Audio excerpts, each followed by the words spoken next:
네, 또 확진자들이 계속 나오면서 네. 이 환자들을 수용할 수 있는 좀 병실 문제도 네. 얘기가 나오고 있잖아요. 예. 23일이죠. 강릉 의료원 음압병상 24개 또 새로 네, 확보했다고 하고 또 23일부터 강원도 인재개발원 내에 예. 40개 병상 규모를 확보해서 생활치료센터를 운영하겠다고 했어요.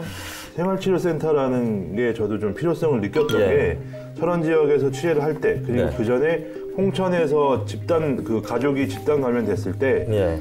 그 마지막 남은 아이 하나가 그 아이 빼고 모든 가족 구성원이 걸린 적이 있었어요. 그렇죠, 그렇죠. 예, 예. 이런 적이 있었는데 그럼 결국 이 아이를 누가 돌봐야 되냐? 그렇죠. 엄마 아빠는 네, 다 엄마 아빠 격리가 되는 거죠. 병원 음압병실에 들어가야 되는 거고 그 아이 혼자 어떻게 해야 되냐? 그래서 뭐 도교육청, 뭐 지자체, 뭐 방역 당국 얘를 어떻게 해야 되냐?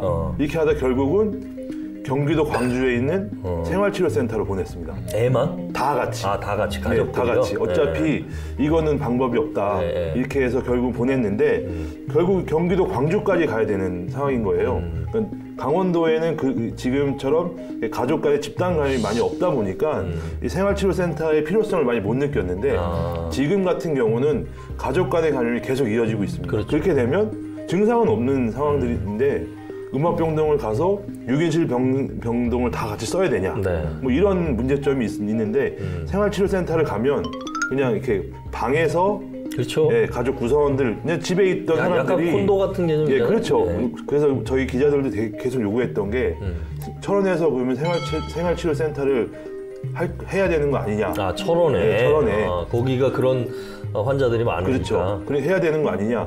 그래서 철원에서는 이거는 자기네가 결정할 수 있는 게 아니다. 네. 라는 입장이고 해서 아마 강원도가 이번에 인재개발원을 춘천에 있는 인재개발원을 선택한 것 같습니다. 네, 선배님 철원 직접 취재하셨잖아요. 네, 철원이 지금 보면 근 2주도 안 돼서 80명이 넘게 나왔습니다, 환자가.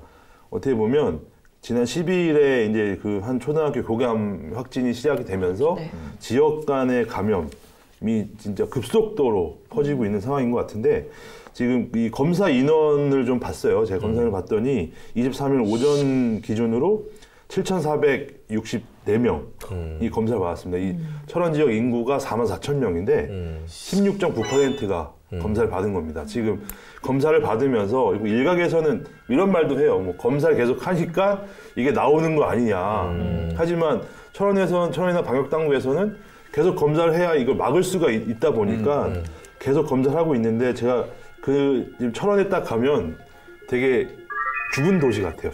근데 유일하게 사람이 많은 데가 그 공설운동장. 선별진료소. 거기에는 사람들이 1시간씩 기다려서 이 드라이브 스루를 하고 있는데 거기 바로 옆이 이제 그 군청 바로 그 인근인데 군청 인근에 딱 가면 살 한 명도 없어요. 심지어 군청 공무원들도 밥을 다 도시락을 싸와서 먹는다고 식당을 안 나가고 그래가지고 제가 이제 취재하면서 이제 한 카페를 갔는데 얼마나 주셨어요? 그랬더니 말도 못합니다. 뭐 언론에서는 반토막 났다고 하는데 하루에 2명 오면 많이 와요. 이 정도로 이제 확 줄은 거예요. 그러니까 이게 과연 맞나? 그리고 그 옆에 있는 이제 초등학교 확진자가 나온 초등학교를 갔는데 초등학교 그 앞에 있던 문방구, 뭐 분식점 싹 문 닫았어요. 그 옆에 중학교도 또 학교 조치하고 이렇게 되니까 아예 도심에 사람이 없고 지금 그 철원 걸 좀 제가 분석을 해봤는데 일단 요양원 관련 확진자가 22명입니다. 네. 그리고 보건소 방역 직원이 걸렸는데 이 사람은 어떻게 걸렸는지 몰라요. 어떻게 걸렸는지 모르는데 이 직원을 통해서 15명. 이렇게 막 급속도로 퍼져가고 있는 상황이라서 우리가 이 부분은 조금 언론에서도 좀 과잉 대응한다는 얘기가 많아요. 뭐냐면 지금 이제 우리도 그런 기사가 나갔지만 철원 도시가 멈췄다.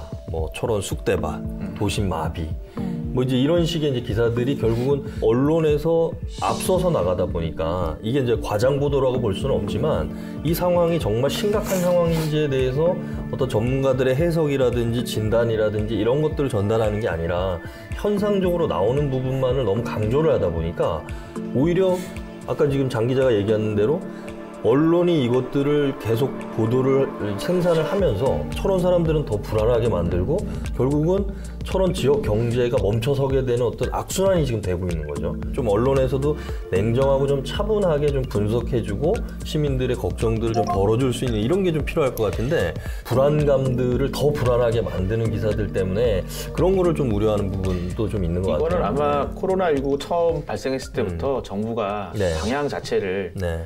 과도하다 싶을 정도로 네, 네, 대응하겠다고 선언을 해버리니까 네. 모든 자치단체가 거기에 코드를 맞춘 거죠, 말하자면. 그렇게 한 게 아닌가 싶고요.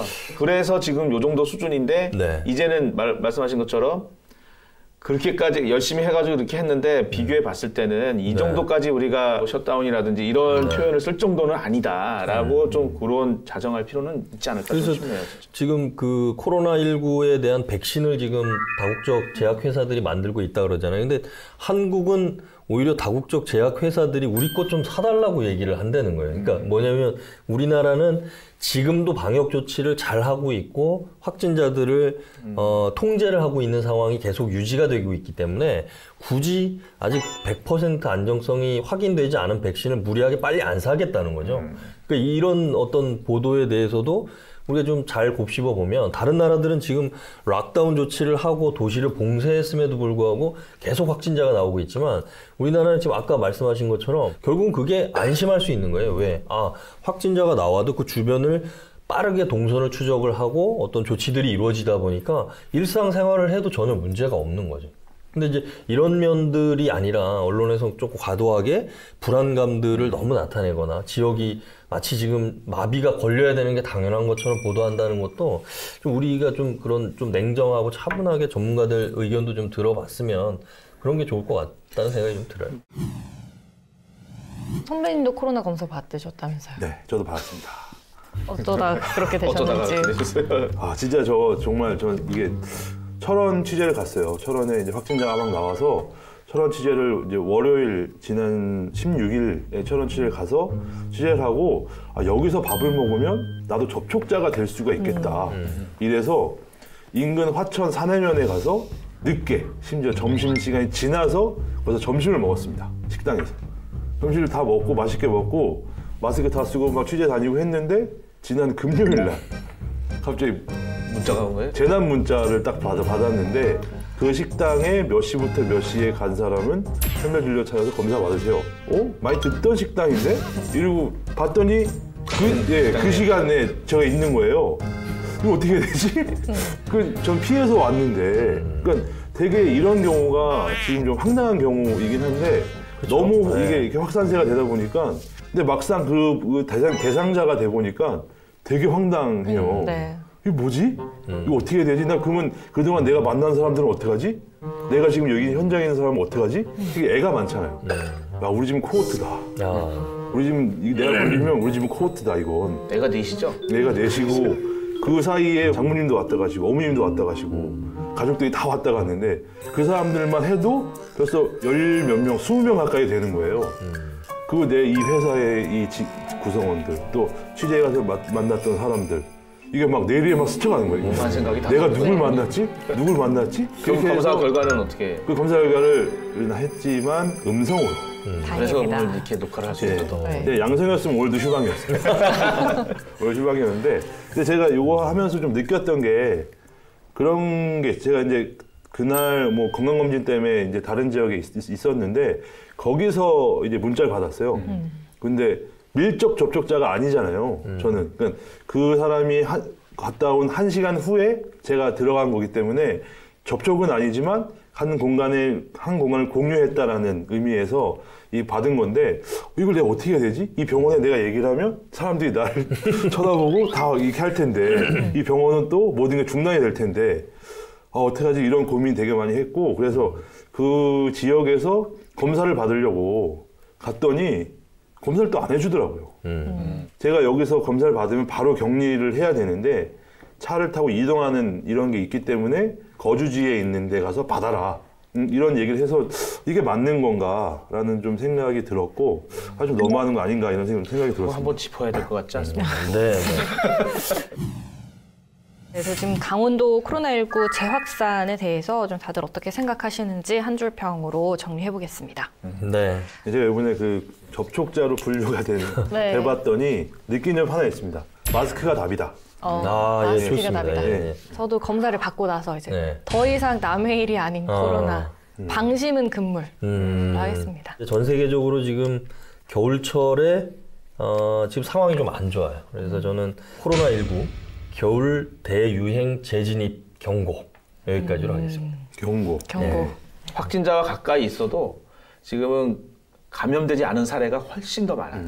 예. 근데 그거를 잊고 자꾸 하나 감염되면 그게 엄청나게 커질 거라고 우려하는데 그래서 개인 방역 수칙 철저히 지키면 불안해할 필요 없다. 이거 오늘 좋은 것 같아요. 예.